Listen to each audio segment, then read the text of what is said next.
Everyone. It's my pleasure to welcome you all for the CXO Connect on the topic Crisis Communication. Crisis communication refers to a special wing which deals with the reputation of individuals as well as the organization. It is an initiative which aims at protecting the reputation of the organization and maintaining its public image.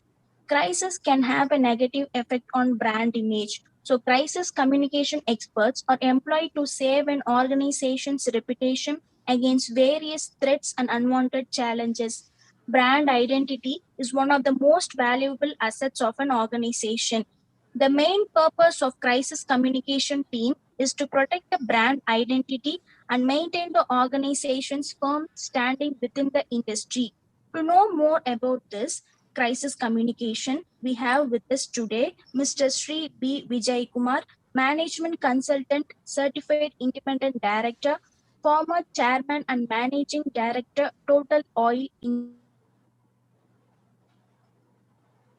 So I welcome our beloved Director, Dr. A.G.V. Narayanan, Chief Executive Captain Sendil Kumar, faculty members, students, and all other participants. Now I request my friend Sindhura to introduce the speaker.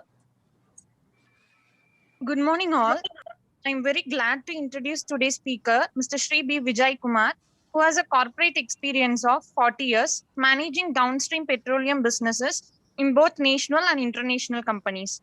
Initially joined Indian Oil Corporation as a management trainee in 1979, and later he served as Senior Vice President at ELF Gas India Limited and as Managing Director of TOTALGAZ Bangladesh and Total Fiji Limited, and also served as Chairman and Managing Director of Total M&S South Asia, and currently acting as Management Consultant.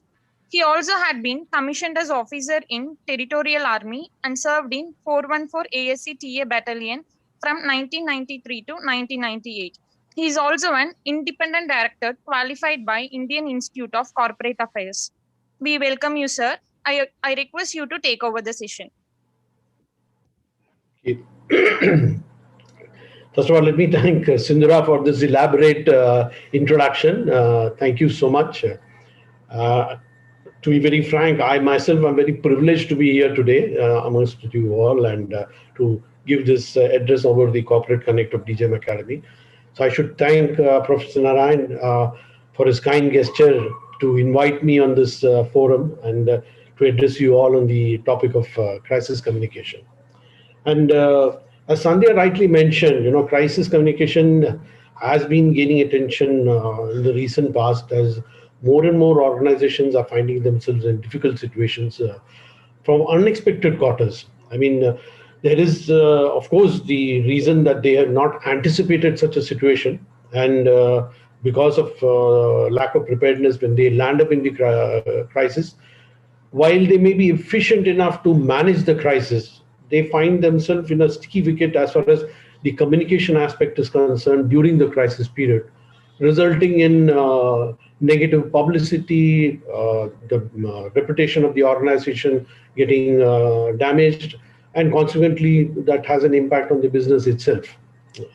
So this is the reason that more and more organizations are finding that they need to have crisis communication teams to tackle when things go awry for the company. In the past, what used to happen, most of the organizations used to have their public relationship department. So they used to think that, okay, if a crisis happens, our PR department have got the right contacts with the press or with the media, and they would be able to save the situation as far as the reputation aspect is concerned. But over a period of time, they realize that PR departments are there to promote the image of the company. They cannot, they don't have the skill sets to manage crisis communication. There you need trained people who understands the crisis situation, what are the stakeholder needs, and how to manage the concerns of those people at that time. And if it's not done well, you have all the risks associated of whatever Sandhya said about brand image being destroyed, valuation of the company going down. Those kind of risks are there. And if you remember, Warren Buffett made a statement that it takes about 20 years for an organization to build a reputation, and you can destroy that in 5 minutes. So That's the concern that is there, and that is why crisis communication has become all the more important these days. And speaking about that, right now in our current context, we are going through a crisis. All of you know the COVID-19 pandemic itself is a massive crisis that's engulfed nations and governments across the world. It's not spared anybody. Big nations, small nations, developing nations, developed nations, rich nations, poor nations, everybody is involved. So one thing over the last 12 months we have seen is how each of these countries have gone about managing the crisis itself. Obviously there must have been some preparations, because this pandemic is not a new thing. Right from 2009 we have heard about bird flu, we heard about H1N1 coming and things like that. So the pandemic crisis was known to most of the governments, and as this was more or less there in their mindset, you would have seen that the strategies adopted by most of the countries are the same. They are trying to contain the spread of the virus. They're trying to reduce the fatalities. They're trying to improve healthcare systems so that they can cope up, and also be ready with the vaccination. So the strategic part of it is more or less similar if you look at it for all the countries. But what differentiates is the communication aspect, the crisis communication, because each country will have to adopt their own means of communication of this crisis so that they can get the pandemic appropriate behavior from the citizens. Otherwise, it goes out of hand. And that's the reason that each country has adopted specific crisis communications methods. Some countries have been very successful, some countries not so very successful. If we take our own country in this aspect, the crisis communication actually started with the Prime Minister addressing the nation on 19th of last year, where he tried to rally all the citizens to have a Janta curfew, and for them to be aware that there is a situation like this evolving. And between then and now, practically I think about 8 to 9 times he has addressed the nation on this pandemic alone. And this is in addition to all the other communication we have seen. We have seen from local authorities, we have seen from state government authorities, law and order authorities. Then you as an establishment would have told the students what they should be doing, what they should not be doing, their well-wishers, their parents, the WhatsApp messages. So one would tend to think, that as far as this crisis concerned, there's a huge amount of communication, and therefore, by and large, things should be okay as far as the communication aspect is concerned. But if you look back, it's not exactly that, because you remember the migrant labor issue that happened. Yeah. If you recollect, when this thing started, a migrant labor who travels thousands of kilometers to get some employment, he wakes up one morning and he sees that his only means of livelihood is completely not there. It's not existing. Mills are closed, factories are closed, shops are closed, construction sites are closed. So what does a person in that kind of panic do? He will go and approach the person who's giving him employment and find out from him what is the communication he or she receives. And they didn't have any information to give. They didn't know how long it will take, how they're going to provide them income, how are they going to be looked after during this interim period.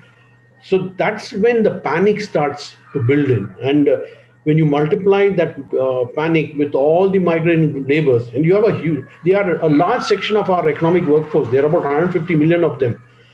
For them also, sometimes the local language is unknown. They are in places where they don't really know the local language. And at that point of time, they think, the most secure place that I can go to is my home. I want to go back home. And then they see the buses are not there, trains are not there, there is no planes even. So this panic played out, and if you remember, it kept on playing out in all the television channels, in all the international TV channels, deriding India's management of this situation, of how we manage the crisis. So this is exactly what happens in organizations also. However good their planning is, somewhere they miss out one stakeholder. And that stakeholder drags the narrative completely offline and makes this crisis situation far more complex to handle. So this is why it is more and more important for organization to pay attention to who are the stakeholders who are going to be impacted, what is the kind of communication that you need to design, to see that you're able to manage the crisis, keeping their requirements in mind. Because it's not a question of if a crisis will happen. Crisis, it's a question of when the crisis will happen and how severe it is going to be. So organization really need to pay a lot of attention on this crisis part of the communication part of the crisis. I'll just share my screen. So I'll take you through some slides which I want the students to see.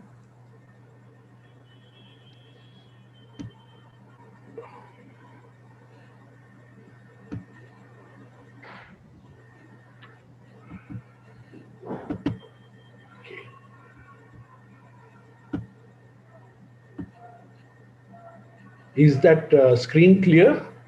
Yes, sir. Visible, sir. Okay.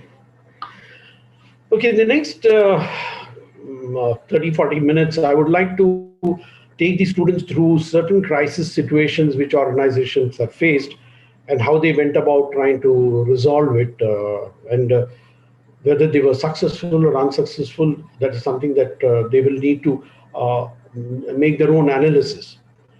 But at the end of the session, for me, I would hope that the students will have 3 takeaways, which I would hope they will be able to understand and take back from this session. The first one will be, to be able to recognize the emotions that play through the mind of a person who is in front of a crisis. When the crisis impacts them, what kind of emotions flow through that person, and to be able to deal with that emotion appropriately. Because the longer the person remains within the emotion, it takes more time for that person to move into an actionable phase. So that is the first takeaway, to understand the emotions that play out. The second takeaway that, especially as young students who are on the threshold of bright careers ahead of them, I would want the second takeaway for them is to understand that in most of the crisis situation, at the heart of it are people.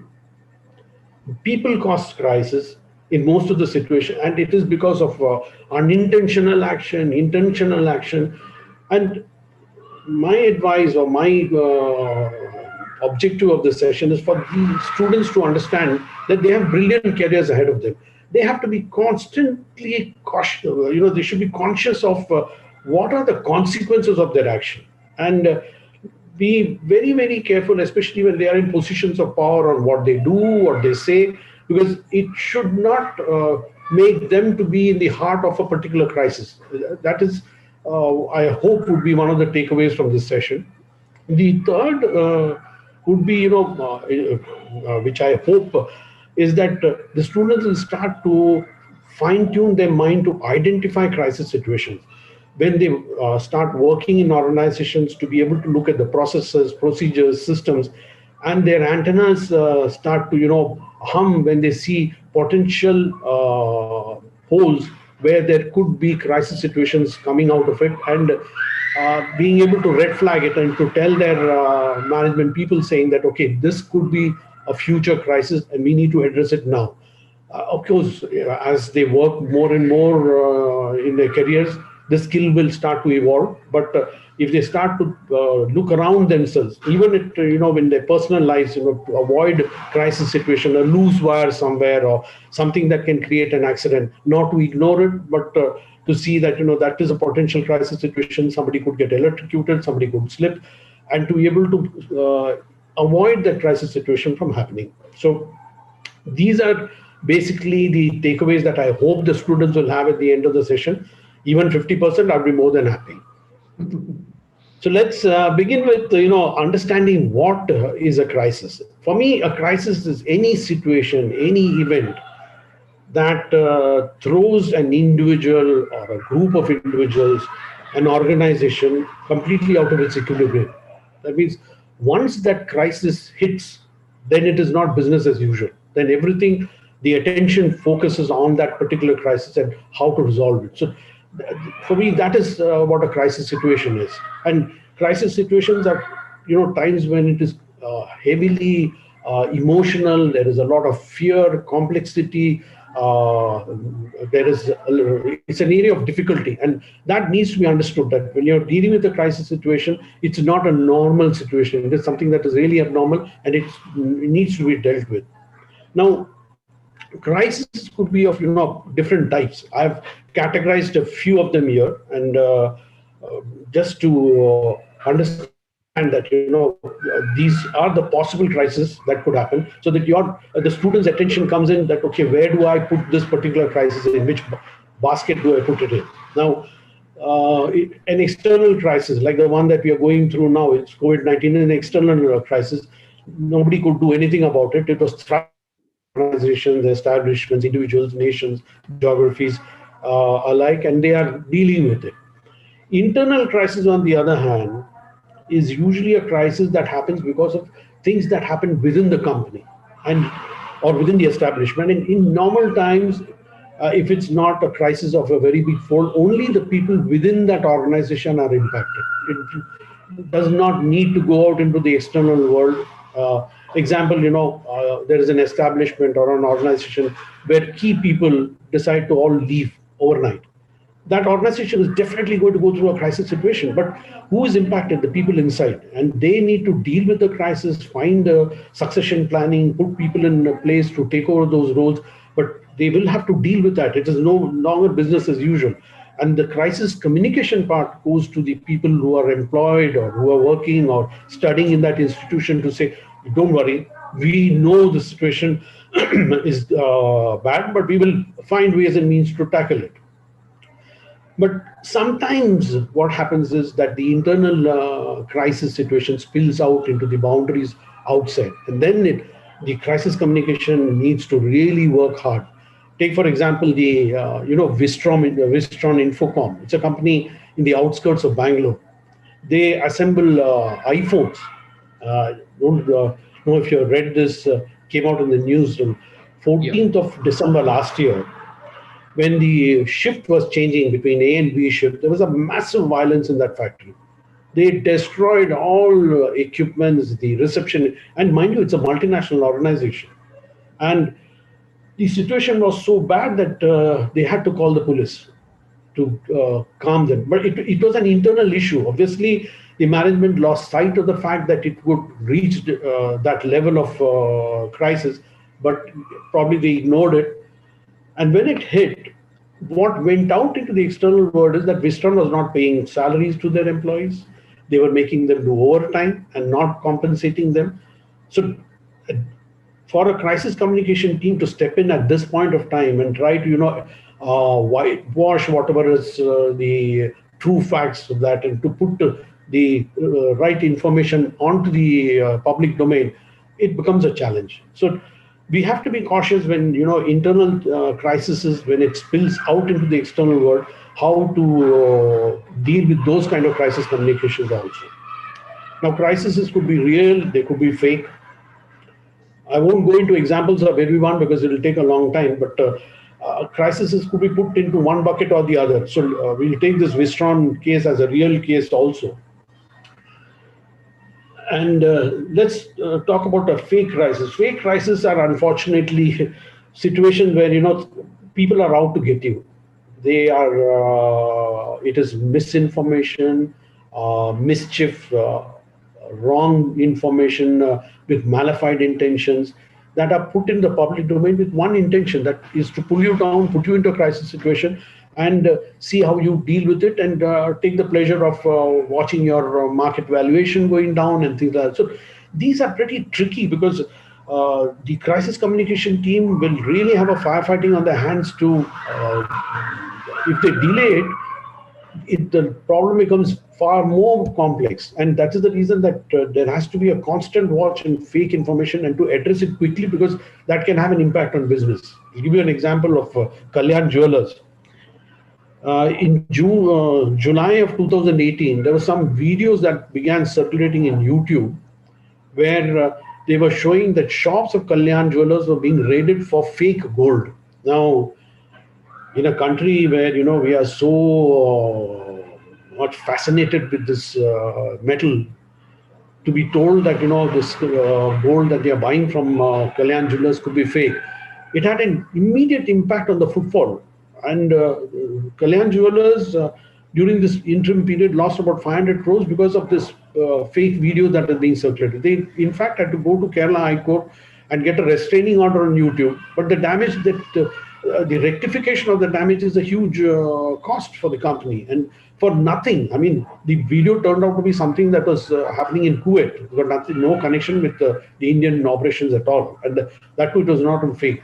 So why I'm drawing attention is that crises, when you anticipate, you also need to anticipate fake crises of these kind of nature.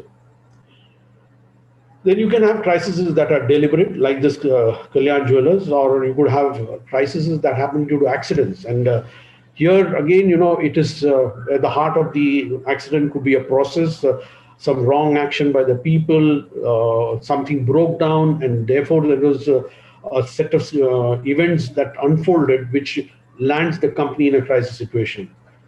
I don't think the students were born at that point of time when we had one of the major disasters, the Bhopal gas tragedy.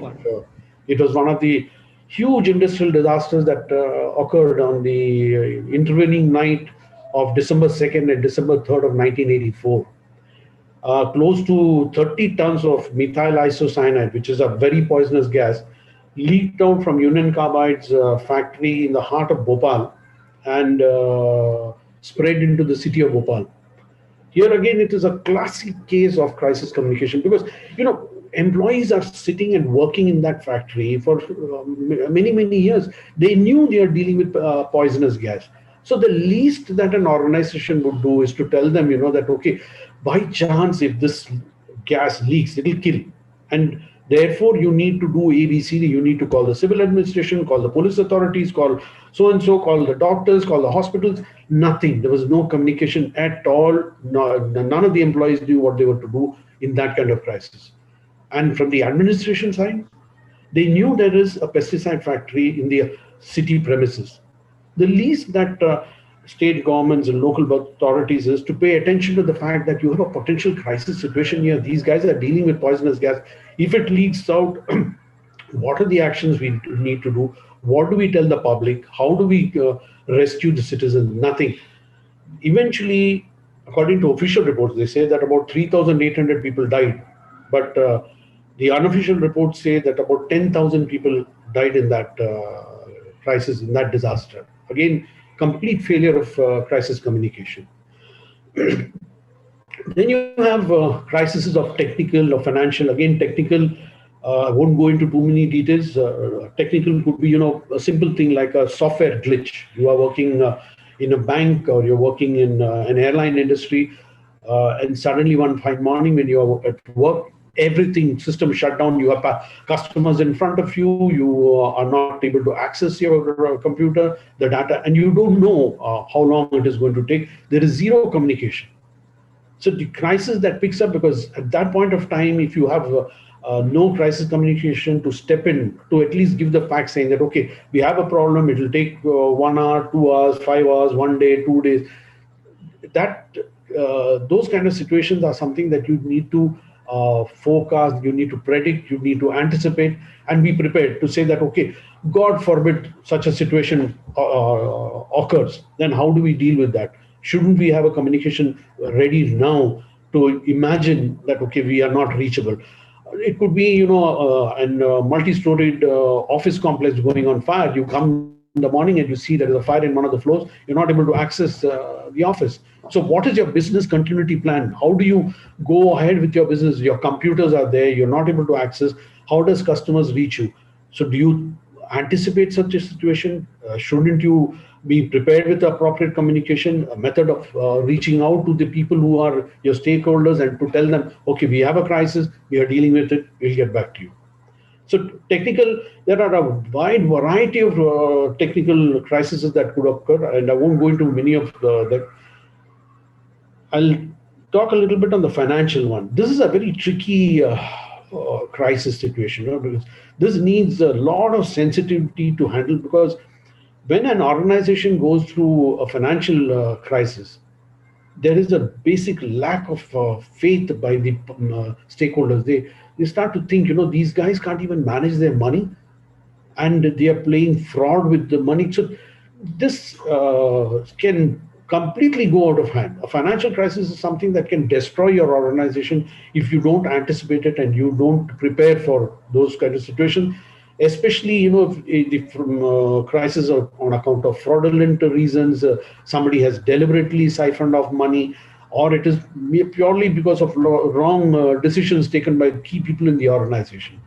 And you may have heard of many such cases. One of the older cases was of Nick Leeson, who was a rogue trader in Barings Bank. He lost about $1.3 billion and brought Barings Bank to a complete close. Barings Bank doesn't exist. So what would one tend to think, because after that, there should be no more crisis of this nature? No, you had similar cases happening in Society General, you had this problem in JP Morgan, and worst, we had last week this crisis exploding, because there was a company called Argico Capital Management. One guy, Bill Haid, he played around with various banks' money, and overnight some $30 billion worth of trading took place in Wall Street, making huge losses for banks like Credit Suisse, Nomura. Apparently, Credit Suisse last week has said that they lost $4.6 billion. So where Barings Bank had lost 1.3 and collapsed, this is a $4.6 billion loss. And Nomura Bank a couple of days ago have said that they lost about $2 billion in this. And this guy who did it was a one-man operation. He is a mysterious guy who has been doing this Archigo capital management for several years, dealing in stocks. Banks knew that something there was, and in 2012, apparently he had admitted to do insider trading, and his name was there in the public domain. Despite that, these crises occur. So this is not going to be the last financial crisis, and there are going to be more and more financial crises. So as students who are in the threshold of their careers, if you're dealing with money in an organization, be very, very attentive. Let your antennas be super sharp to identify potential areas of financial crisis and to deal with it before it goes out of hand. Now, crises could be short or prolonged. Short crises are where the crisis comes and the organization is able to deal with it. If they deal with it correctly, they get a good name. If they deal with it incorrectly, although the crisis goes away, the information will continue to prolong. The damage would have been done for a substantially long period. And that's why just because it's a short crisis period, you can't be sitting and celebrating. I'll give you two examples. One is Infibeam Avenues. They are the first e-commerce company. You make all your payments by online platforms. They were the first e-commerce company to have listed. Some of you may have used it. It was called CC Avenues. And this company, on the 28th of September 2018, there were some WhatsApp messages that started to circulate saying that, the financial dealings of Infibeam Avenues are not above board. They've been lending money to their related shareholders. They're not collecting interest. Infibeam probably were aware that these WhatsApp messages were circulating, but they probably thought it won't have an impact, and they ignored it. But the messages were from a company which was dealing in trading activities. So there was some kind of element of, because they were supposed to be analysts. Between 28th of September and 29th of September, 9,100 crores of investor wealth was completely wiped out just because of non-reaction to false WhatsApp messages. So at that point of time, the share prices were 130. It slumped straight away to 50. Today it's at 40. They were never able to recover from that crisis situation. So this is where that even though it's a short crisis period, it does not guarantee you that the impact of it is not going to be long lasting. It could be really long lasting. But there are good stories also. If you look at what happened on with our PhonePe. PhonePe had a tie-up with Yes Bank. And last year, I think it was on the 5th of March, RBI suddenly gave a message on 5th of March saying that they're placing Yes Bank on moratorium. Now, the entire back-end payment system of PhonePe was with Yes Bank. And overnight, if that bank shuts down, how does transactions takes place? And it would have, at that point of time, PhonePe was accepted at 350 cities, over 100,000 outlets. They had 1 million amount of customers on their portal. This is the time where, leaders step in and deal with these crisis situations. So the CTO, the Chief Technology Officer, Rahul Chari, and the CEO, Samir Nigam, they rallied their entire technical team. And mind you, they have about 1,000 engineers working over 4 metro cities, and 1/4 of them are women. They worked round the clock, to set right the system, to move the platform from Yes Bank to ICICI Bank. And constantly they were being hounded by the other wallet payment like Paytm, who were, sending out messages saying that, oh, your QR code doesn't work, shift to Paytm, shift to Paytm. And at one point, Paytm, when the crisis was just getting completed, Paytm sent a very condescending message to Samir Nigam saying that, hey, why are you getting so stressed about this particular problem? Our platform can easily handle your customers. So he gave a cryptic remark. He just sent a short saying that form is temporary, class is permanent. Thereby implying, that, okay, my current form may be what it is, but it is temporary. But my class is completely different, and that's a permanent class. And you won't believe they came out of the crisis in 24 hours. They were back on their feet. Amazing story, and everybody talks about this particular PhonePe's ability to deal with the crisis. And throughout this crisis period, they kept communicating with their customers, saying that we are on the job, we will get back to you. So these are things that are takeaways that we need to remember. Prolonged crisis, again, these are the ones that we are now going through the COVID situation. So I don't have to give you an example. But in an organization or establishment, when you're going through a prolonged crisis, you have to remember one thing, that the crisis communication team very soon tire out of giving information. They are not able to find the appropriate means to keep the attention of the stakeholders on doing what they want them to do. For instance, in our crisis of COVID, the COVID appropriate behavior of wearing masks, social distancing. Over a period of time, it was effective. But after that, if the way of communication does not bring the stakeholders together, it becomes very, very difficult for the crisis to be managed. In an organization, what happens if I'm the CEO and I have a small team, we would probably continue to rally. We know that the crisis is happening. We would continue to keep the team together by doing some kind of activities, like the lighting the candles, beating the drums or whatever. That is basically to get everybody together to say that, okay, guys, we have a problem, and we are just drum beating for the heck of it, but we are just saying that we are together with you in this crisis. We need you to be together in this crisis. 5 minutes, we just do drum beating. We do nothing else but focus our mind off the crisis, come with solutions and move on. But in a country like ours, you can't keep on doing that. It'll become a laughing stock. The other thing is, the key communication people, and usually communication people is the person at the very top. If it's the establishment, is the head of the establishment who normally deals with the crisis situation. If that head himself starts to get tired, then it can become catastrophic. Take, for example, this BP's, you would have heard about that Gulf oil spill, which happened several years ago. This was on April 20th.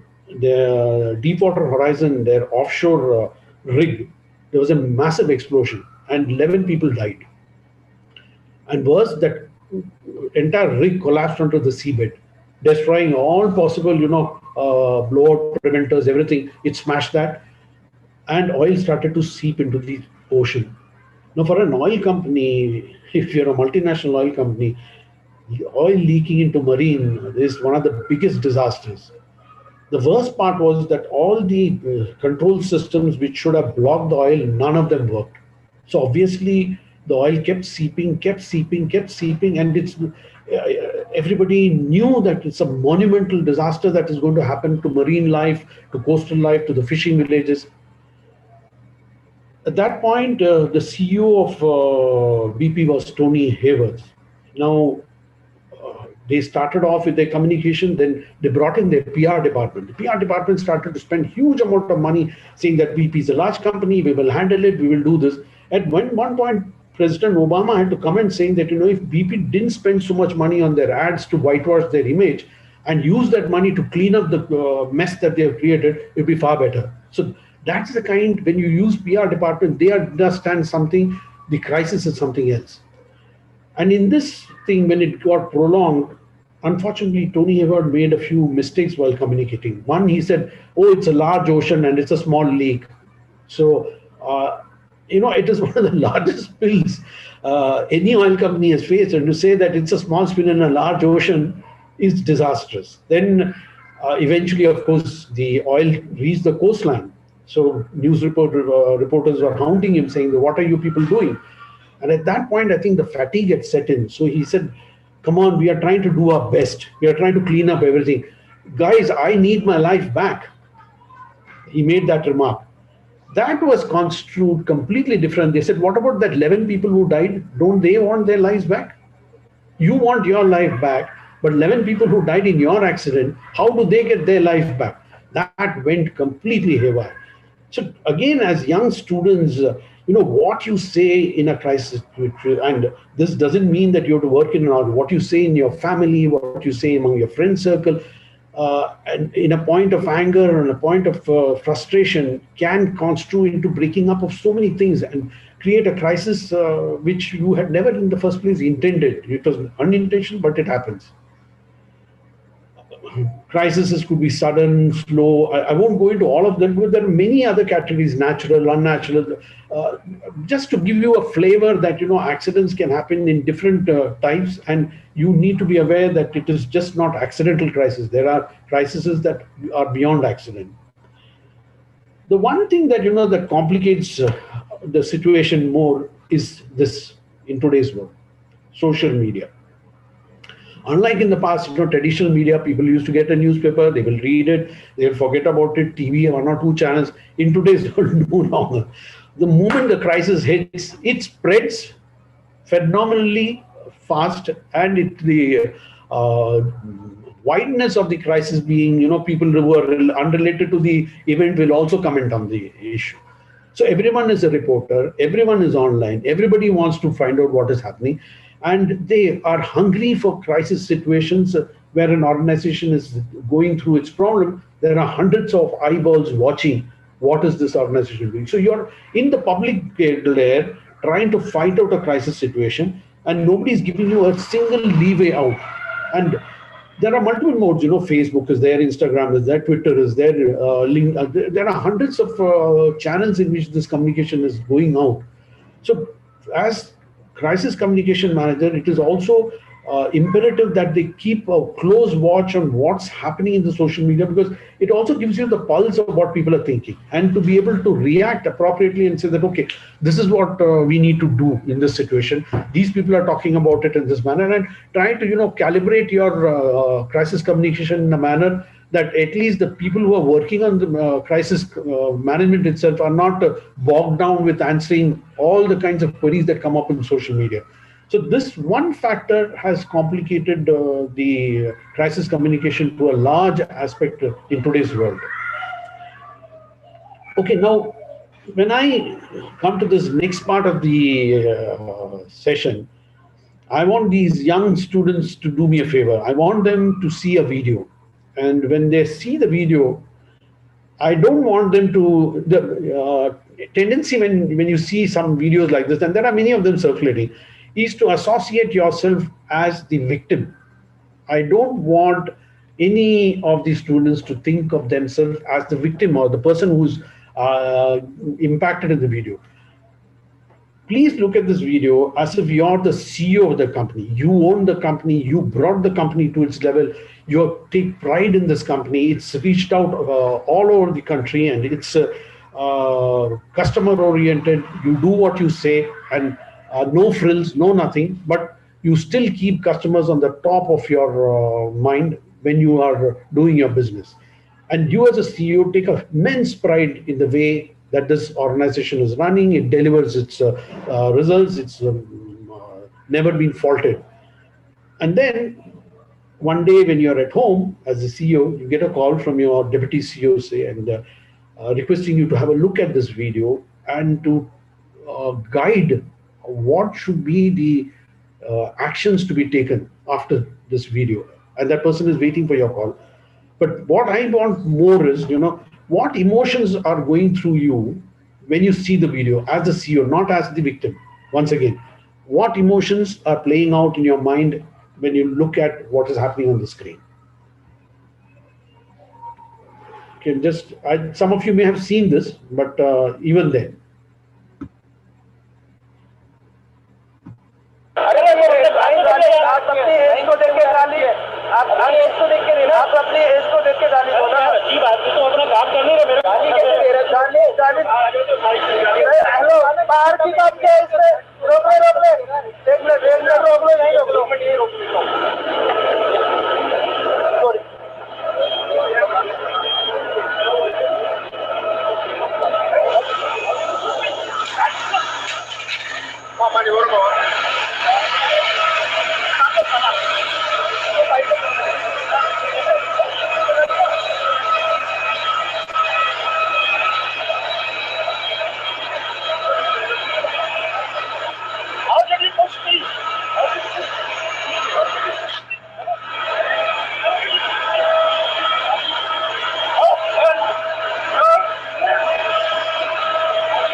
Okay, so it's now time for the others to tell me what were the emotions that went through you when you saw the video as the CEO of this company. Those are your employees. Any volunteers? Students, you have access. You can unmute and come, or you can put in chat also.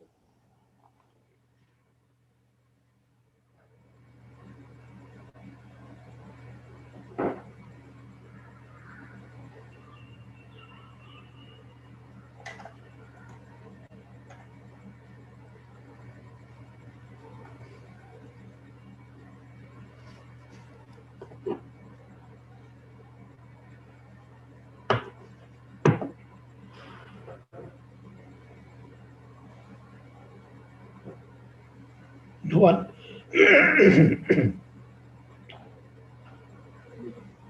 I felt is the brand, how the consumers are going to perceive my brand if this circulates.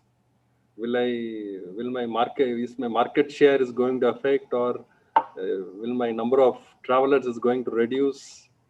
Or how quickly I'm going to overcome with this? There is one in the chat, sir, lack of understanding between the employee and customer.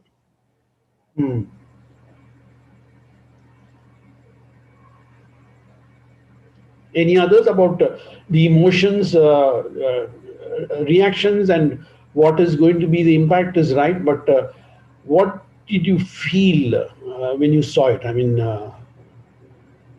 what were the things that played out in your mind? You're seeing it for the first time, that your employees are behaving in this manner. So how does that translate in emotions within a person?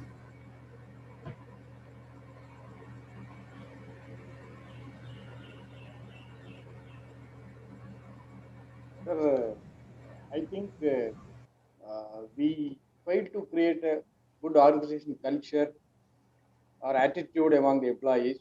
Somewhere we miserably failed. Yeah.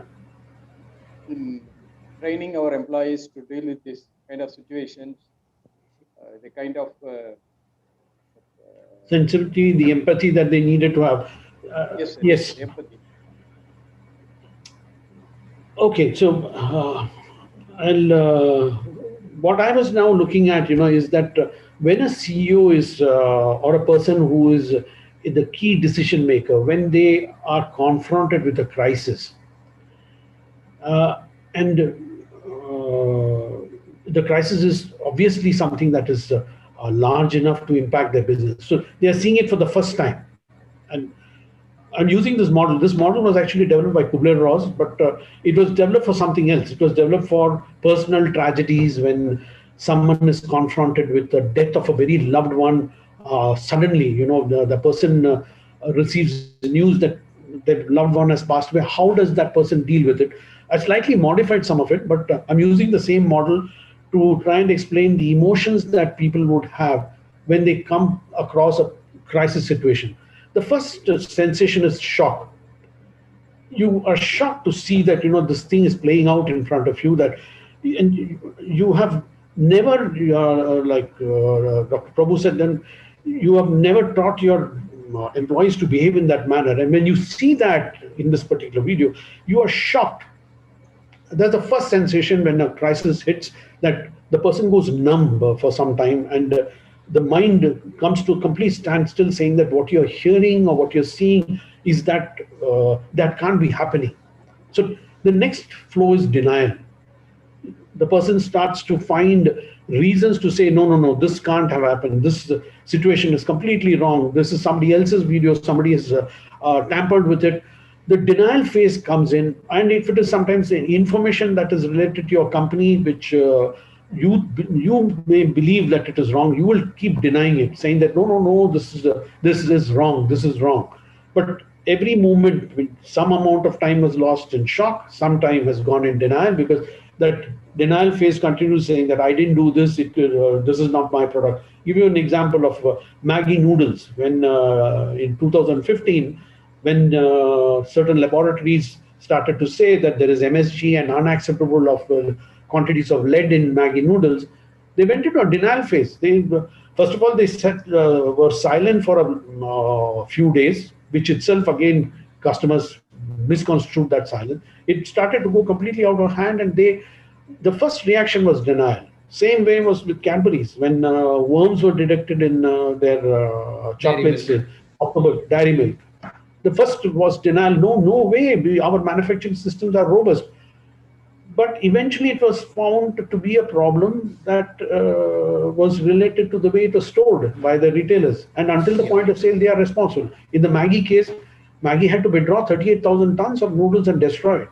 And they came back. But that's another crisis story where both of these companies came back with their respective crisis communication teams.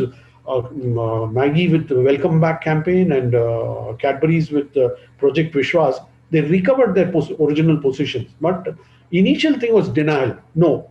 And they lose time in this denial phase. The next set of emotions that play out is anger. People are frustrated. How can this happen how can my employees behave like this? How can they beat up a customer? Who is responsible? Who is the manager? And you start to attack, accuse. Again, you start to lose a lot of time in this anger phase. And the crisis is still playing out. That customer is talking to someone, the video is circulating, and you are still trying to fix responsibility, sack this guy, sack that guy, investigate this, investigate that. But you've forgotten about the crisis communication aspect of it. Nobody is talking to the customers. As rightly one student mentioned, that if you're not dealing with the crisis, there is a potential impact. Your customers are going to see that, and this is exactly what happened in Jet Airways. If you see the social media responses tremendously against the company. Some customers have written, I am cancelling my flight tickets with this particular airline, and I am going to rebook my tickets with SpiceJet. There was a huge number of passengers who did that.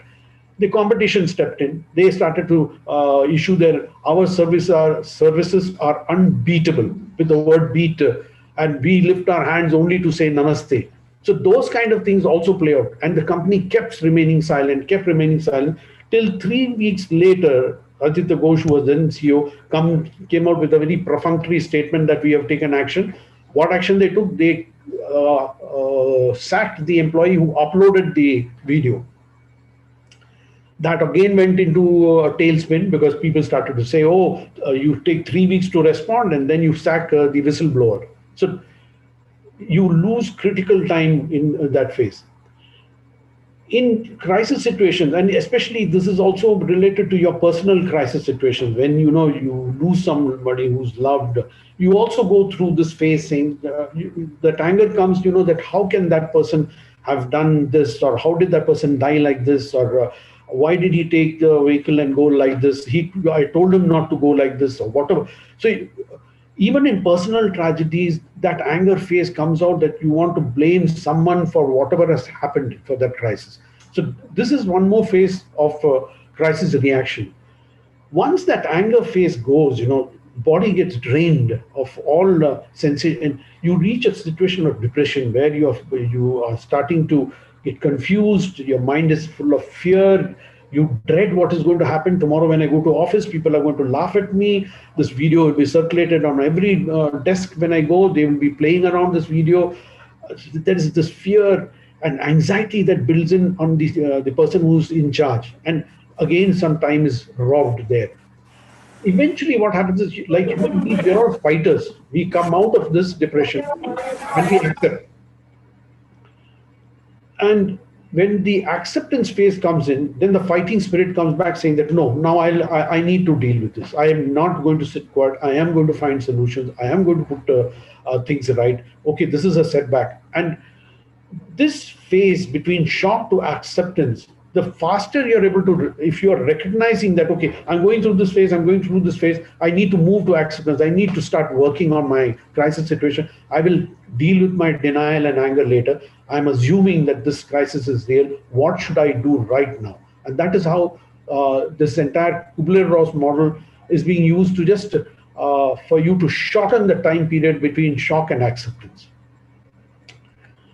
Okay, here I have just put some pictures of crisis situations that have impacted us in the last, impacted the economy or various economies in the last 1 year. I'm not sure, again, if I don't want to discuss all of them, but I would love to hear someone who can volunteer and identify what are the crises that I'm talking about in these pictures.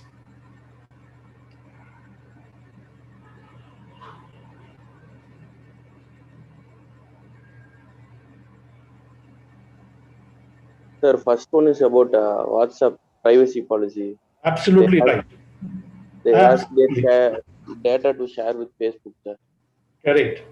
That was a crisis. And eventually what happened? WhatsApp had to withdraw their, their new method of sharing the data. They had to withdraw whatever they had planned to share with Facebook. They said, no, it is for only corporates, it is not for customers and all. But there was a huge backlash. So organizations need to think through the process before they implement something like this. What about the others? The second one is about Zomato. Zomato, sir. Which one? Second one, Zomato, sir. Very good, absolutely. So that means you are all very active on social media. Yes, that Zomato unfortunate incident. Now, who is right? Whether the lady is right or whether the delivery boy is right? The jury is out there. Police cases have been registered against both of them, and but it played out like this. What was the incident? How it reached a situation where news channels were continuously playing this out. Zomato stepped in. Their CEO said that, okay, they will take over the medical bills. They try to defuse the situation. But then on the other hand, then they had their employees coming after them saying that you need to believe the employees also, or you have a situation where the employees run away with the business. The others? Sir, it is about data leakage in movie. Very good. Excellent. That is a running story right now, where 3.5 lakh KYC data last week, MobiQuick. Again, here they are in the denial phase. They say that it was not us. Okay, in the bottom of the screen. Sir, it's ever given. Ever given, yes. That is the vessel that cost the Suez Canal $400 million per hour. That was the kind of cost for one vessel, and it's a huge crisis for the Suez Canal. And of course, this I'm sure you would be knowing. George Floyd, sir. George Floyd and Derek Chauvin. Derek Chauvin's trial is even now progressing on YouTube. So those of you who are keeping track of Black Lives Matter. So see, this is where you are now sensitive to what are the crisis situations and how it plays out into the general world. So the more you look at newspapers and the more you will start to see what are the kind of crises that in today's news, if you look at it, LinkedIn is in on the denial phase. They say that, okay, I think 500 million user details have been leaked out. It is available for sale in the dark side. So something like that is continuing to happen. So every day's newspaper, there is some crisis or the other happening, and you have to be sensitive to identify those crises and then say that, okay, if this happens, what should have been the precautionary measures that could have been taken? And when you come into organizations where you're doing your careers, where you're going to be working for long careers ahead of you, you should be able to plug those potential crisis situations before it happens. Now, it comes back to the situation that what organizations should do and how should they deal with being prepared for eventual crisis situation. In the Japanese, the word crisis is written as kiki, and they use two kanjis, that is two characters to write the word crisis. The first character apparently signifies danger, and the second character signifies opportunity, which technically means that in every crisis there is an opportunity. If you are able to deal with the crisis in a manner which is very, very efficient, you could come out as a stronger company. Not only you, your organization, your people, your team, everybody comes out much, much stronger at the end of the crisis because you would have worked together to deal with the crisis situation. So I've just used this Japanese word for crisis to explain what is the opportunity there.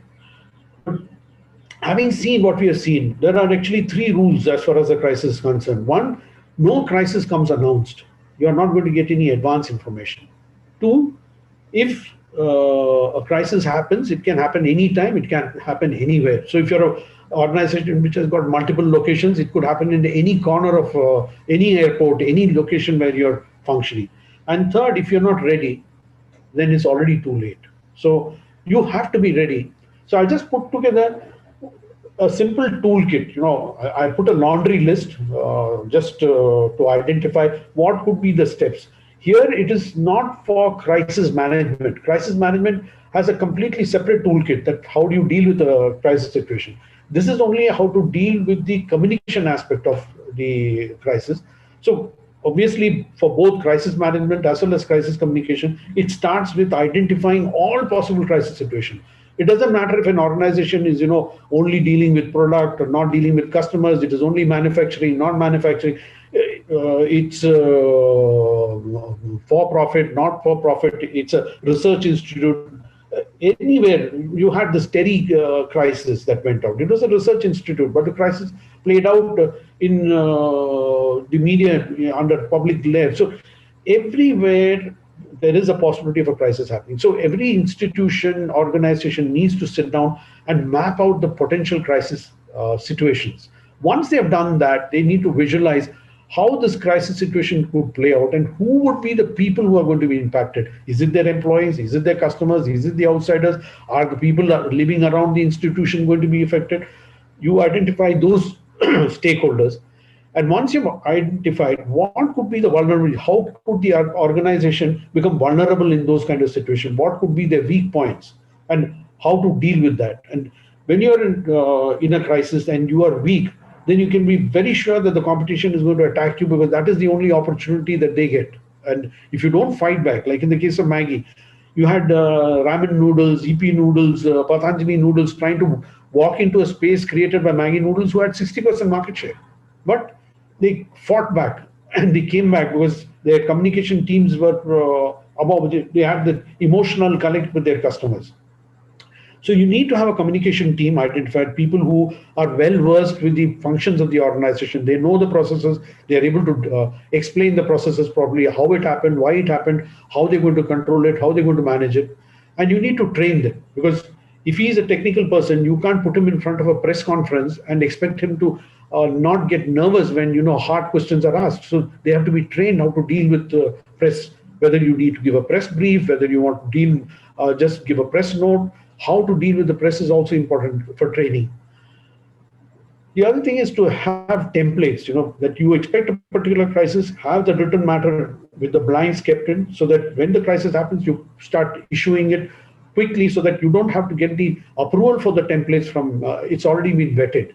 So legally you're sound, whatever you're saying is following that particular format which has been vetted by the entire organization. And you have to remember, in a crisis, communication should be quick. You don't have time to get angry, to deny. You have to be consistent, you have to be accurate. Even if you have to deny, you have to deny immediately. You can't wait for 1 week to deny. And the core idea behind the crisis communication is to build trust. That means that people who are listening to you, they know that what you're saying, how you're saying it, makes them convinced that what you're saying is the correct thing. It should reduce anxiety. It should avoid any misunderstanding or misrepresentation. Organizations also provide hotline numbers, so that in case it's a large crisis, whom to reach out. Even if they don't have the answer, the person picks up the call, writes down the name of the caller and the questions that the person wants to know, and calls back. So that's a professional way of dealing in crisis communication situation. You need to monitor traditional and social media. As I said earlier also, that gives you the pulse of what is happening, what people are talking about you in the crisis situation, and it helps you to calibrate your responses. Then, of course, you need to, after the crisis, to sit down and review how well you managed it or how badly it was managed, and use that as an example to do your course correction for the next crisis when it is going to happen. It's not a question of if, because crisis will continue to play out as long as organizations are alive. And some organizations, they use a dark website. This is a dark website, especially for organizations which are having potential for huge disasters. For instance, oil companies, airline industries, explosive industries, where they have a website. Dark website basically means that the website is lurking. It is not visible to the public. It can be activated whenever the company decides. So all the templates are available inside. This is what we're going to say immediately after the incident. This is what. So the templates are also vetted. The crisis communication team quickly plugs in. The advantage with the dark website is that when social media starts to give wrong information about the incident, it is easily pluggable to this. I mean, you can plug your dark website to that social media platform and say, look at this link, go there and see what is the right information. So many companies use dark website, and especially the airline industry. So I'll just give you an example of a dark website. I've shown you the link. That link is still there in the internet. If you click on it, you will see that as soon as the incident happened, this came out, saying that, okay, incident involving Air India Express. It gives the flight number, the airport involved, what is the date of the flight. The preliminary details are there in the first instance. It's put in there because this site becomes immediately active after the airline decides that, okay, this is a disaster situation, this is a crisis situation. There will be passengers, their relatives who will be wanting to know. Then as it progresses, the accident I've circled happened at 7:41. The next bulletin comes out at 10:51 explaining, that, okay, this were the number of passengers, how many infants, how many pilots, cabin crew, etc., etc. A few hours later, that is at 1:14, the first bulletin, a long bulletin, with more information is issued. So immediately after the incident, then 10:51, then at 1 o'clock in the night, it gives more details. How many people survived, what are the toll-free numbers. It keeps going. And during the entire crisis phase, that is from 7th August till 19th August, they issued 23 bulletins, continuously updating the information. And this is not only gives a signal to the people that, that, okay, this is a professional company. They know that there are out there a lot of people wanting to know what exactly happened. And as you keep providing information, it is consistent, it's following a particular time frame. There is obviously references of what exactly is happening on the site. So it quells a lot of anxiety, which is usually there post-crisis. So this is just for organizations which are large and anticipating crisis situation. So with this, I come to the close of my presentation, and I leave it open for any questions, any queries, any remarks, any comments. Excellent insights, Vijay. Thanks a lot for sparing your time. Your experience speaks volumes, which is quite evident. Two questions. One with reference to the denial mode. Of course, we all the people, invariably all the CEOs, they resort to denial mode the moment they get into some crisis or other. So why is it happening? That is the popular strategy adopted by almost all the CEOs while they face crisis. This is one thing. The second one, you were talking about the fake crisis. Okay, when it is a fake, naturally it takes some time for the people to prove that it is a fake one. By the time the enough damage is being done, okay, how to contain that? So, in the first question, the denial phase comes out of our own emotional situation. If someone calls me and says, that somebody who I love, or someone who is very close to me has passed away in an accident, you first tend to deny. You try to find excuses that, okay, I will give you my own example, that when I was in college, I got a telegram from my dad saying that, and I was not in the college at that time, so my friends packed up a suitcase. They came and handed over saying that there's a telegram, your mother has died, and you need to go back to Allahabad immediately. The first thing that came to mind after the shock phase was to deny. I said, no way, she's young, how can she die? That telegram must be by mistake, it must be relating to my father's mother. It's not. So it's a human reaction. It's a human thing that you don't want that crisis to happen. So you try to deny it. But if you know that that crisis, there is an element of truth, you have to, if you know that you're going to go into the denial phase, then you will push it aside. Especially as the CEO of an organization, you know that, okay, this crisis is playing out to me. My first reaction is going to be shock, and next is going to be denial. I better assume that this particular information is correct. Now, that information, unfortunately, turns out to be fake. Now, you have no other alternative but to say that it is fake. And it is a denial because the fake information. So, if it relates to something that is very well known to you, then you as a CEO can go out there and say that I am dealing in this particular topic. So I'm going to put the person who is in charge of this to tell you exactly what is done. So to that extent, you have quelled the feeling that this wrong information is percolating out. For instance, in Maggi noodles, if somebody, if they would have said that, okay, I'm bringing my employees who are eating this Maggi noodles themselves, okay, eventually it was not a fake thing. But when you deny, you have various modes, and you try to get as much information in a very short period of time, because you can't ask for too much of information, because too much of information, as you rightly said, will delay the whole process.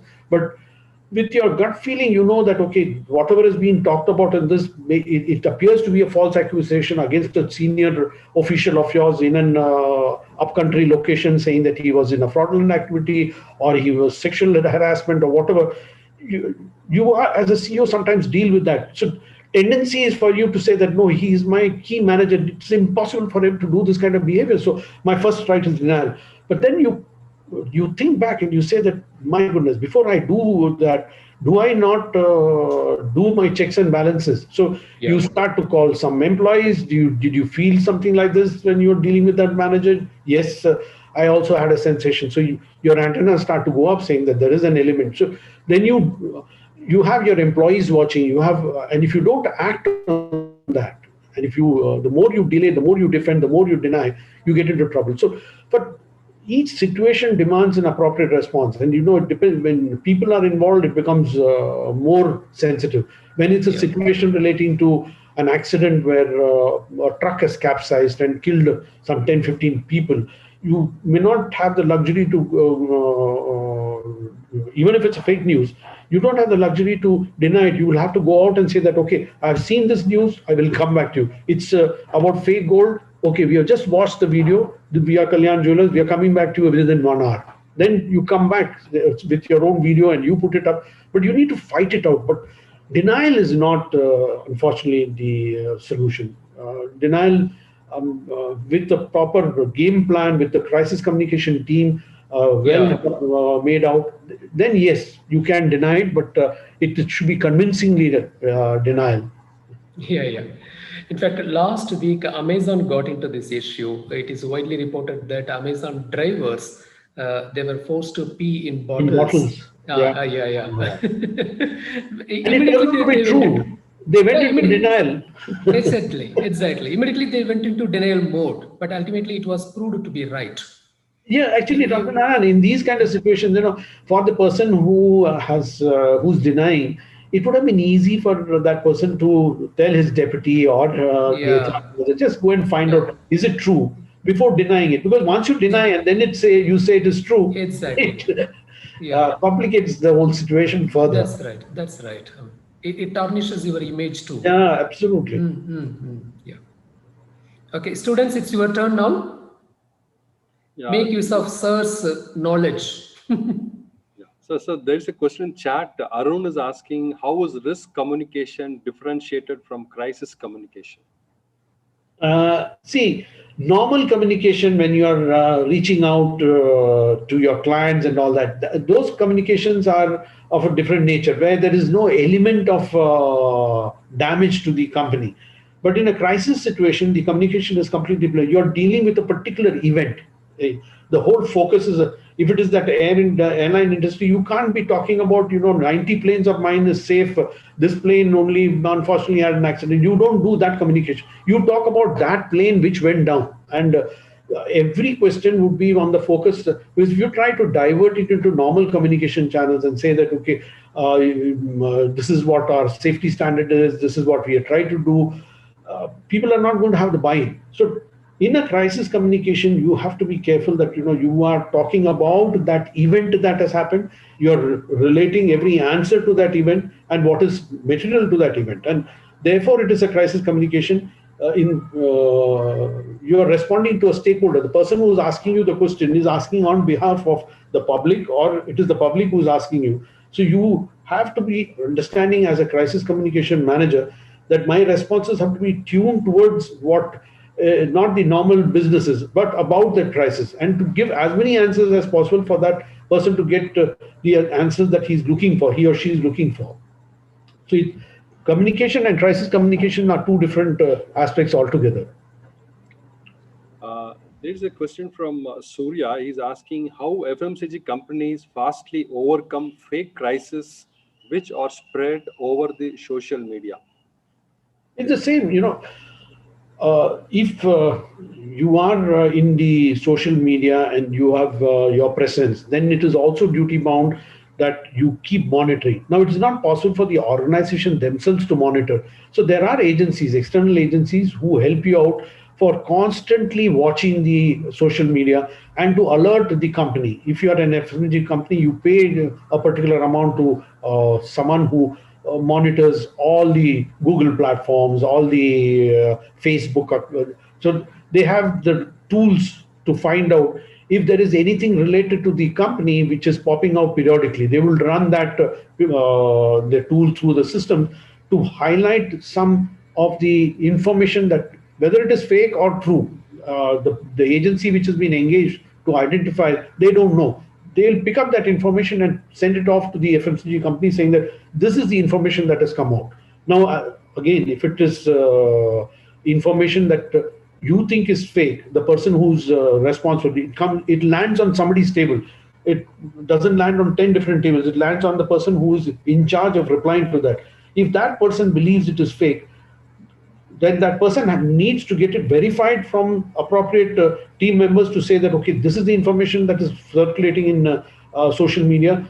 It has been highlighted to me through our agency which has picked it up. what is your feedback on this particular event? If they say, no, yes, this event happened in Delhi airport, unfortunately it happened 3-4 days back and it is only now reported and all that, then you go back and say that, okay, I need to tackle it. There may be somebody who's saying that, I picked up a carton of something from, it had this material inside. There was this Diet Pepsi itself, people started to say that I found a syringe inside the Diet Pepsi can. One person found it. He went to his lawyer. That lawyer called the press, and then out of the blue, it starts to spread. And this is how things, then somewhere else, someone said, I also found a syringe. Someone said, I found nut and bolt. Someone said, I found needles. Someone said, I found a bullet. Pepsi had to immediately get into the act saying that, okay, this is going to impact the business. So they called the FDA, the Food Drugs Authority, took them to their premises, showed them how the entire manufacturing process is done, and clearly explained to them that it's impossible that anything from outside can enter into the can. But they also put some 20 teams to spread out into various markets and to videograph what is happening. And they eventually found out somebody trying to put something into their can. They used the video and hit back. So when you are in positions of power or organizations which are very successful, always remember that there will be people who will try to pull you down. And the only thing that you can do is to anticipate. If you are prepared that, okay, there is going to be fake news, if not today, it will come tomorrow, and this is going to be my response, then you are one step ahead of the person who's putting the fake news. But when the fake news hits, you are equally surprised. That is something that has to be avoided. You have to anticipate that there could be fake news about whichever company you're working in or whichever organization you are responsible for, and to be ready with an appropriate response to tackle it. If eventually it turns out to be true, then it's going to be worse for you. But at least to that extent that you knew and you anticipated such a situation, that can be taken care of. Thank you, sir. And there's a question from Sindhura. She's asking who all should be in the crisis communication team. Okay, that's a good question, because what happens in the crisis communication team, you would not have the luxury to put in people who are very smooth talkers and things. You will need people who are well conversant with the functions of the company. You may have to have people who are fairly senior in the organization, because they will have to respond to the particular operations or the particular financial situation or the way the things played out, whether it is a human relationship aspect. You cannot have somebody who is very junior down the line to be speaking on crisis communication aspects. They can be there, they will be present to provide the inputs in the data. But in crisis situations, never make a mistake to allow somebody who is lower in the hierarchy to address the media, because what happens is that that itself will be construed as a sense of avoiding responsibility, not wanting to face questions, putting somebody who doesn't have the answer. So ideally in the crisis communication team, you would have the top people who are in the organization, including your crisis communication manager. You would have to have a crisis communication manager. Like organization have a crisis management team, and today most organizations who have a business continuity plan have nominated CMTs. They say that, okay, when a crisis hits, this is where we are going to assemble. This is the room. That room will have everything. That you can't at that point of say that, okay, my factory in Taloja has caught fire. Do we have a drawing of that? No, the drawing of Taloja has to be on the table when you are talking to people. That drawing has to be on which part of the factory was affected. So everything that is possible is kept in the CMT room. It is locked. You have additional phones that are there, which you plug in, and it becomes a hotline. So organizations that have prepared themselves for these crises have everything, including a CMT room, which takes care of the entire process from the moment the crisis is detected. The activation signal is given that, okay, we have a crisis now.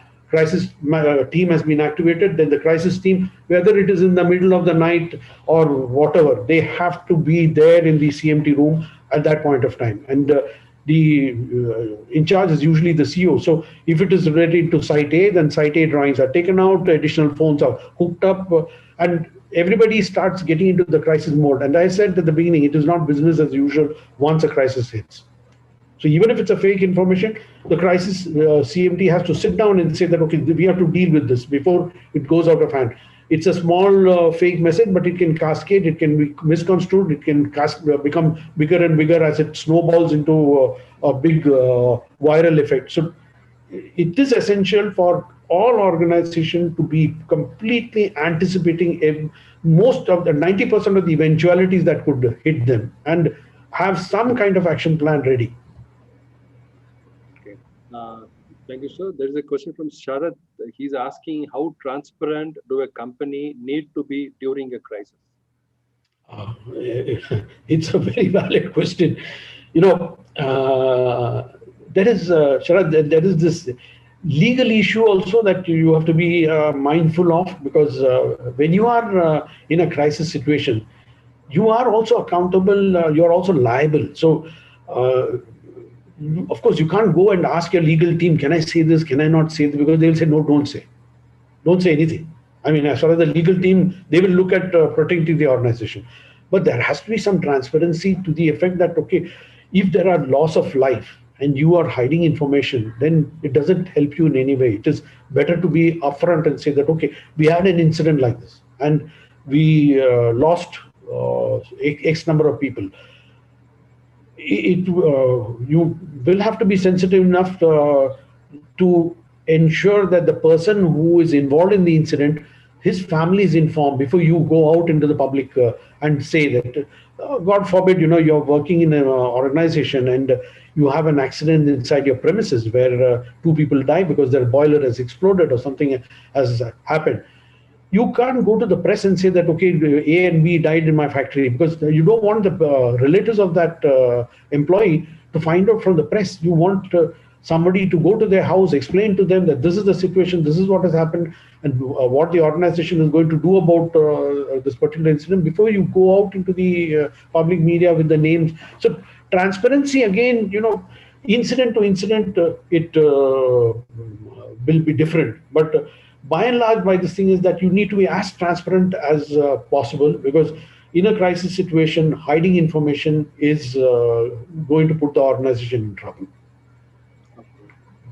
There is a basic question, sir, from Kalimuthu as well as Kribakaran. So what is the difference between a crisis and an issue? Okay, issue is, to me, not a crisis. You could have an issue which is dealt with easily. The public is not involved. The stakeholders are maybe few, and the impact of the issue is not as severe as an impact of a crisis. Crisis situations could evoke a lot of emotions. It plays out with potential consequences for your company. An issue, on the other hand, I'm having an issue with a production unit which is malfunctioning, so my customers are having a problem. But if an issue is not dealt with in time, it can end up in a crisis. For example, you had the Toyota runaway vehicle. It ended up in a recall where the floor mat was placed in such a way that it was pushing on the accelerator pedal and the vehicle would take off. And again, they went into denial mode that there's nothing wrong with it. But one after the other, this issue started to become more issues and more issues till it became a crisis. And then a vehicle recall had to be ordered. So you have to remember that the issue starts small, but at the end of that issue could be multiple issues, could be a crisis. So don't wish away or brush away an issue saying that, okay, it's one issue, I'll deal with it and it's over. If you think that multiple issues of the same nature could end up in a situation which is going to be a crisis, deal with that issue. Today it's an issue, tomorrow it's a crisis. Thank you, sir. Sir, we have a lot of questions. Shall we take few more, sir? Yeah. More than happy. As long as my young friends have the takeaway that I hope that they have at the end of the session, I'm more than happy to answer. If not now, if they have any queries at the later date also, you can please direct it to me. I will try my level best to respond to them in as little time as possible. Nice of you, Vijay. No. Pleasure for you. Dr. Narayan, I should be thanking you for this opportunity. Yeah. There's a question from You Dharnesh. and your team, actually. Yeah. A question from Dharnesh. What is your advice for corporate communication professionals with regards to crisis communication? Okay.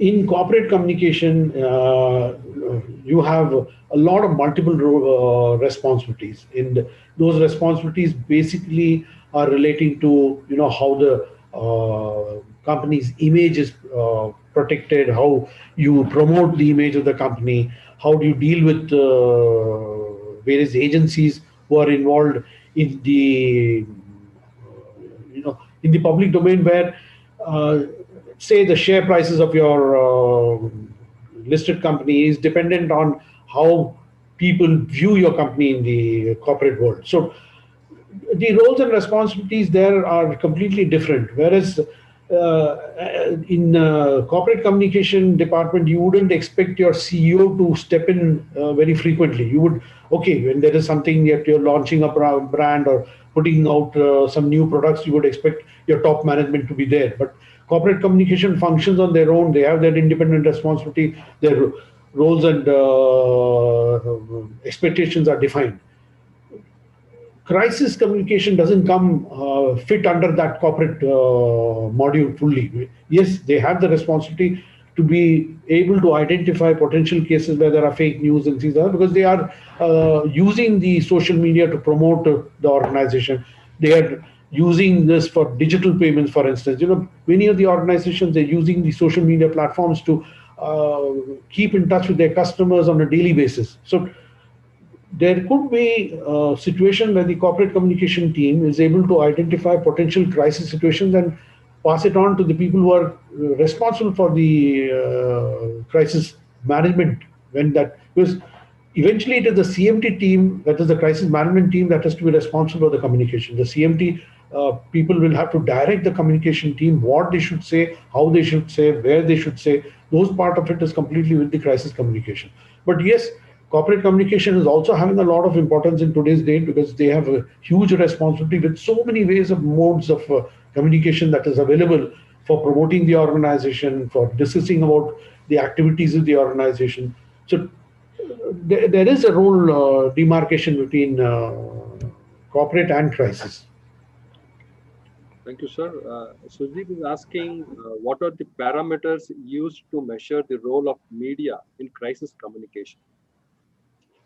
Actually, parameters, there's no specific, yardstick where you can say that, okay, up to this it is positive, beyond this it is negative.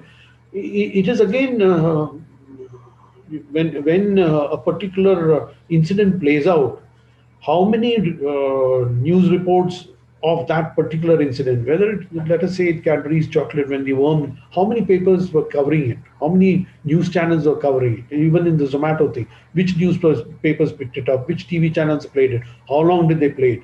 You could probably measure that and say that, okay, this particular crisis got so many eyeballs and so many hours of attention, or so many days of attention during for that specific crisis.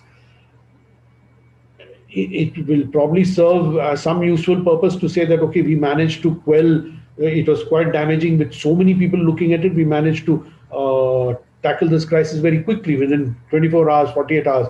But there is no, there is no thermometer like thing that I can dip in and say that, okay, today the reaction in the press is A, tomorrow it is A minus or A plus.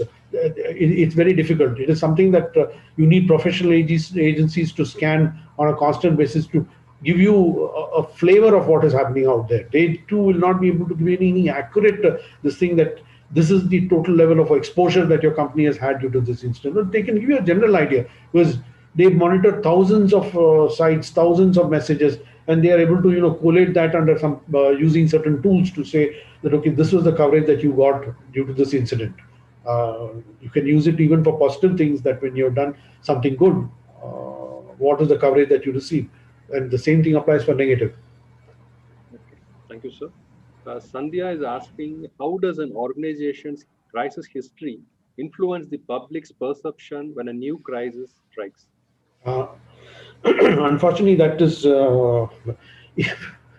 very valid in the sense that, if you are an organization which has repeatedly got into trouble, repeatedly you have been, what does it tell about the organization? It says that, you have not learned from your past mistakes. So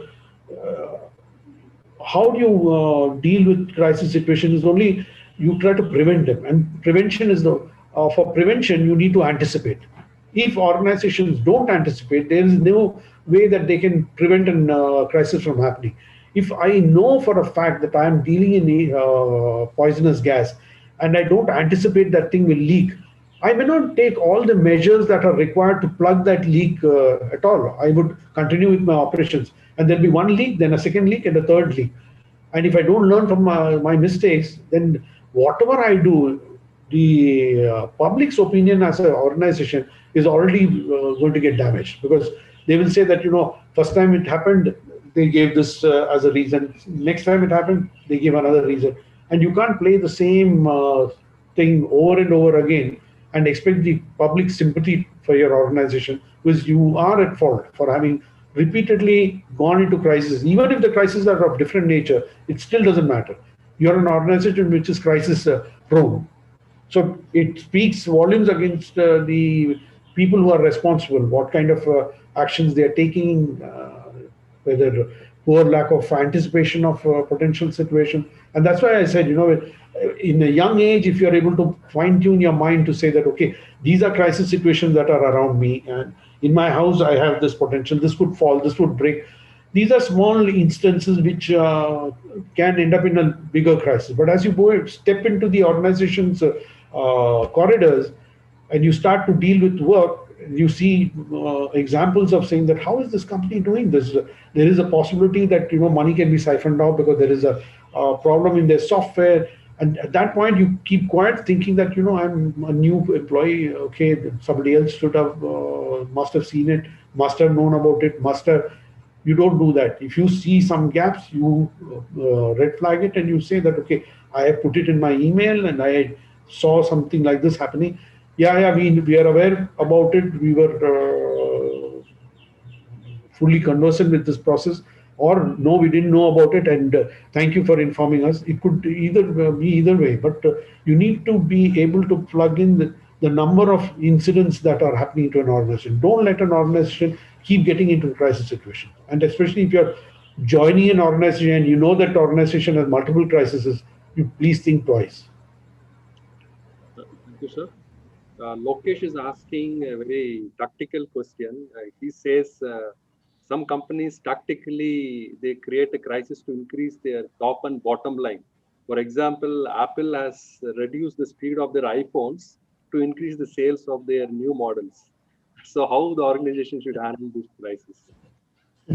Lokesh, that is unethical practice if you ask me. Because, there is you can draw a line on what as an organization you should be doing, and however big the organization is. You're right, they did that. The batteries of the old iPhones were getting weaker by the day, and yes, but you did that. It came out in the public domain, and once it comes out in the public domain, you created a crisis for yourself. The trust factor starts to go. And how do you gain the trust? Because you created the crisis in the first place. You knew that, when I do this, my business is going to go, but I'm doing something unethical. And this is where I said, that in my second takeaway, that at the heart of every crisis are people and their malified intentions. The intention was absolutely selfish. The intention was fraudulent. And as youngsters, when you're going out into the corporate world, I once again repeat that please be conscious of the consequences of your action. Exactly. Never do something that is beyond your conscious. You have got beautiful upbringings. You're studying in an institution which has got a name for itself. When I used to send people outside for any assignment of a long term, the three things that I used to tell them that, first thing that you remember, you're working in a foreign country. And when you're working, if something that you do is wrong, the first thing that they're going to say is that bloody Indian or that Indian, that guy did it. So it's going to hit your country first. And then it's going to hit the original company from where you were expatriated. If you belong to a company and you have been expatriated to some other country, they will say that company has not trained this guy, or its ethics were so low. Then it comes down on the parents, the upbringing, the lineage which you come from. So you are destroying a chain of things by not being conscious of what your action, whatever action you're taking or what you're saying, what are the consequences? Those consequences could have a far wider ramification on a larger number of people, which you had never intended. You never wanted your country to be blamed, or your company to be blamed, or your parents to be blamed. But eventually, it was a wrong decision by the people with malified intentions. The crisis occurs. So don't be at the heart of any crisis situation. I mean, even in this Indigo, if that employee who saw himself beating up a customer, if tomorrow I was the employee and suddenly I see this image is going viral, at the time when he is pushing the person on the ground, he wouldn't have wanted that video to be viral. It was never intentional. But the fact is that it got viral. So I would be ashamed to be that employee. So to say that, oh my goodness, what did I do? I am now at the heart of this crisis for Indigo. So these are things that we have to be always conscious about, and it takes time, it takes maturity and experience as you go along. Overnight, nothing comes. Okay, thank you, sir. We have two more questions. Yeah. One is from Gopinath. He's asking, how important is the pre-crisis period, pre-crisis phase? Pre-crisis. Yes. See, pre-crisis is very, very important. Now, that's what I was mentioning to you, that most organizations will have a crisis management drill session. They will assume that there is a crisis that is happening, and the organization would say that, okay, we have a complaint like this about, and they will go through the thing as if it's a real crisis. I have seen organizations which would even bring friendly press reporters to say that, okay, we are doing a mock crisis management drill. We are having the top management. We want you to be there. We want you to not report about our preparedness. But again, here it is where the PR department helps out, because they have friendly reporters. And they make the thing look so genuine, because they will ask searing questions. They will try to humiliate the CEO. They will try, but the build-up is already there. When a crisis in an organization which does it, they will try to say that, okay, the incident started like this, then this is the first report that we have got, this is the second report, then now the political is now reached a political fallout. Now what do we do? There is politicians are asking questions. You have to keep going through this practice drills repeatedly, so that everyone is prepared to face a real crisis when it comes. It's the same thing like a fire accident. If tomorrow you are in the college premises and you see there is a fire and there is a fire extinguisher, but you don't know how to operate it, then clearly, you're not acted upon a crisis at that particular mood. So the training has to be there that, okay, I know how to use this fire extinguisher. I'm seeing the fire. I will act. You don't run away from the fire. So your instinct should be to take the fire extinguisher and douse the fire. But if your instinct is to run, then it will be the same in the crisis. When the crisis hits, you will switch off your phone. You will say that, don't call me. I don't know. Okay. Thank you, sir. Pre-preparation is very important. Last question, sir, from Tamilarasi. She's asking, how does the role of stakeholders change depending on the type of crisis? Very correct. See, now if there is a crisis which is relating to something that is impacting the employees, and all the employees are agitated, then who are our stakeholders? It's the stakeholders of the employees are the stakeholders, their family members are the stakeholders, because obviously if what the organization is doing has impacted everyone in the organization and all the employees are unhappy, it's not only the employees who are unhappy, because they go home, they make their family a part of them. It's the larger section. So if my crisis situation addresses only that section of the employees, and we forget that, at the end of the chain, there is during, for instance, you're in a new union negotiation, and this happens in many organizations every 2-3 years. You are sitting in front of the union, you're negotiating, and the crisis is they are trying to negotiate in one way, you're trying to negotiate one way. What you forget that when these guys go home, they are talking about the company, saying that the company doesn't want to pay. Last year, last settlement they gave us only so much. The settlement we are trying to. You have to, as responsible CEOs, remember that your stakeholders are far beyond who's visible to you. You're in this particular situation, there's a strike in your organization. You can't look at only the employees and say, okay, this is my stakeholders, I'm going to deal with the employees and the problem will go away. You need to look at the larger picture and then try to see how you can work around with all the stakeholders, including getting their families. And there are ways and means of doing that. And you rope in the larger number of stakeholders who can influence this particular section of employees. You deal with that particular crisis of a strike, and you come to some reasonable solution. Even in genuine crisis situations, if there is a claim cause where there is a fire, you may assume that that fire is going to impact only the employees within the company and your customers, because services from that factory are going to be stopped. But you should understand that there are people living around the boundary of your factory.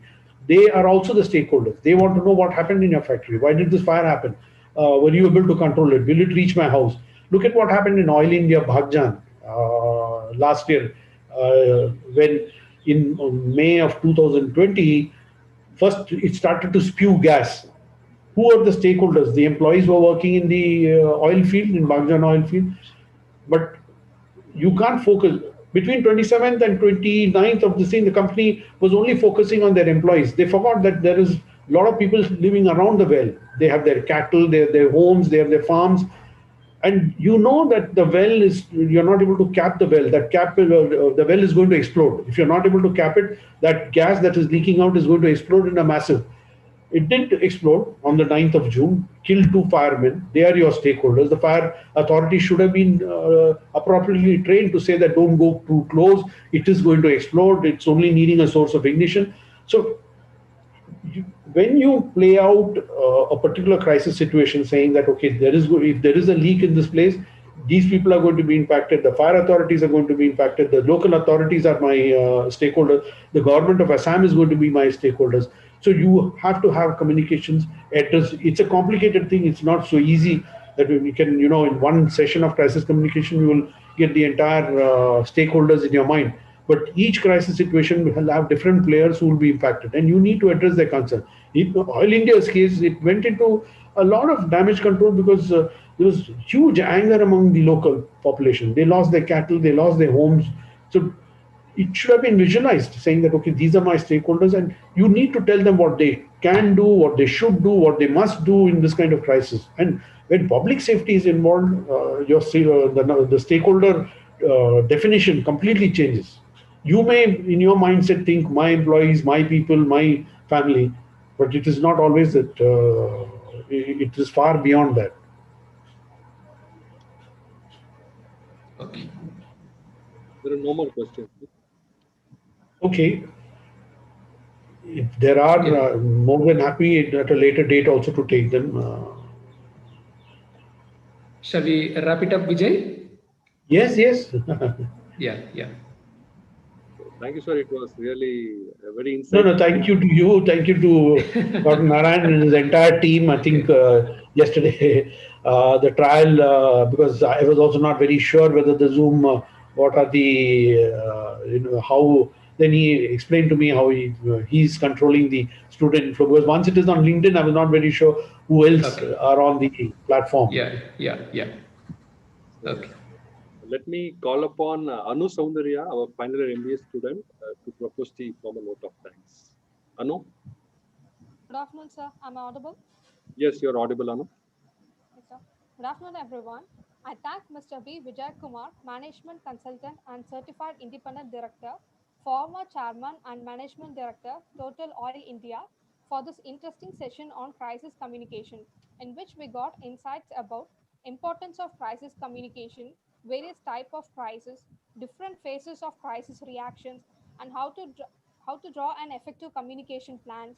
And at last, we learn that in every crisis there lies an opportunity. Once again, thank you, sir. I also extend my heartfelt thanks to our director, Dr. AGV Narayanan, faculty members, students, and participants from various institutions for the active participant throughout the entire session. Thank you all. Have a good day.